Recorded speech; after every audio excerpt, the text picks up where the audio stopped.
إن الحمد لله نحمده ونستعينه من يهده الله فلا مضل له ومن يضلله فلا هادي له وأشهد أن لا إله إلا الله وحده لا شريك له وأشهد أن محمدا عبده ورسوله أما بعد وعليكم السلام ورحمة الله وبركاته.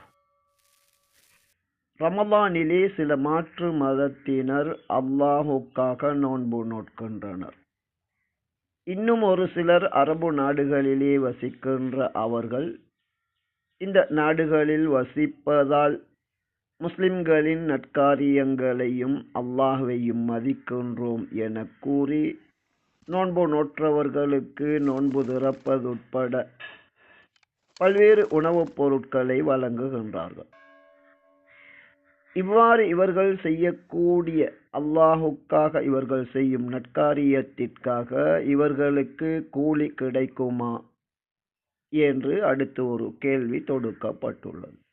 ரமலானாக இருந்தாலும் சரி, ரமலான் அல்லாத காலமாக இருந்தாலும் சரி, அல்லாஹுக்காக செய்யப்படும் நன்மைகள் ஏற்றுக்கொள்ளப்படுவதற்கு முதல் நிபந்தனை அந்த அல்லாஹ்வை ஏற்ற நேர்வழியை ஏற்ற ஒரு முஸ்லிமாக இருக்க வேண்டும் என்பதாகும். நபியோடு மிக நெருக்கமான நட்பு பாராட்டிய ஒரு சிலர் உயிரை கூட பணயமாக வைத்து நபியோடு யுத்தம் செய்ய முற்பட்ட போது, அது பற்றி கேட்டபோது, முதலிலே படைத்த அல்லாஹ்வை ஈமான் கொள்வீராக, அதன் பிறகு எம்மோடு சேர்ந்து போரிடுவீராக என நபி அவர்கள் வழிகாட்டினார்கள். ஒட்டுமொத்தத்தில் இந்த விடயம் பற்றி நபி அவர்களே கூறிய தீர்ப்பு சஹீஹ் முஸ்லிமிலே நாம் பார்க்கலாம். அதன் தமிழ் மொழிபெயர்ப்பிலே 5408வது இலக்கத்தில் இது பற்றிய நபி அலைஹி ஸலாத்து வஸலாம் அவர்களுடைய விளக்கம் காணப்படுகின்றது. நபி அலைஹி ஸலாத்து வஸலாம் அவர்கள் கூறுகின்றார்கள், நிச்சயமாக அல்லாஹ் ஒரு விசுவாசிக்கு அவன் செய்கின்ற நலவுகளிலே அநீதம் இழைப்பதில்லை. அந்த நன்மைகளை கொண்டு உலகிலும் அவனுக்கு அல்லாஹ் நலவுகளை கொடுக்கின்றான். அதே போன்று மறுமையிலே அவன் கூலி கொடுப்பான். அதே நேரம் இந்த சத்தியத்தை மறுத்தவர்கள், அவர்கள் அல்லாஹுக்காக ஏதேனும் உலகிலே நன்மைகள் செய்வார்கள் என்றால் அதனை கொண்டு உலகிலே அவர்களுக்கு உணவுகள் வழங்கப்படும்.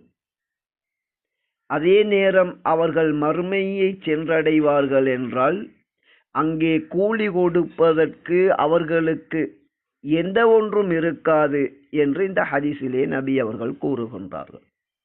நிறைய குர்ஆன் வசனங்கள் படைத்தவனை மறுத்தவர்கள் என்னதான் நலவுகள் செய்தாலும் அவைகள் அழிக்கப்பட்டுவிடும் என்பதை அல் குர்ஆனிலே கூறுகின்றான். இங்கே முக்கிய ஒரு விடயத்தை நாம் குறிப்பிட்டே ஆக வேண்டும்.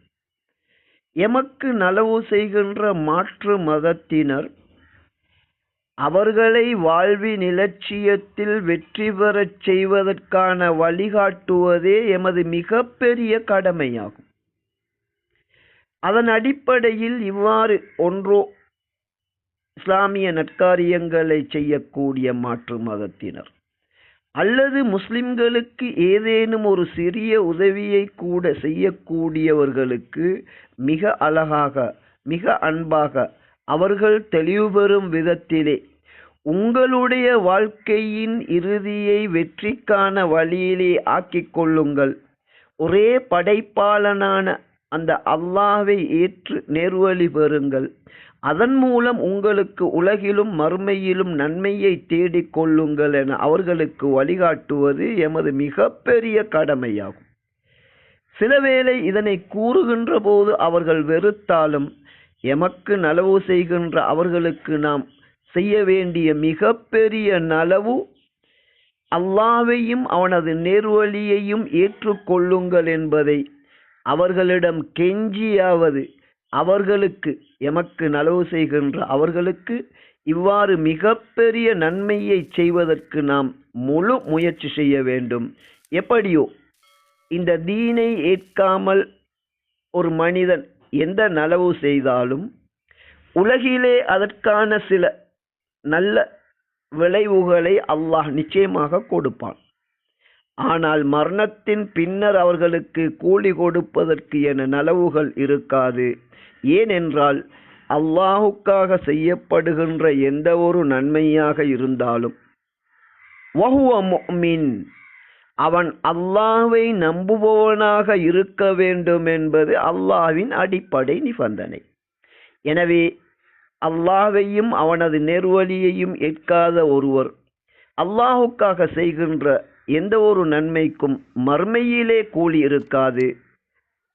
அவர்களுக்கு உலகிலே அதற்குரிய பிரதி நலவுகள் கிடைத்துவிடும் என்பதே இஸ்லாத்தின் வழிகாட்டல் ஆகும்.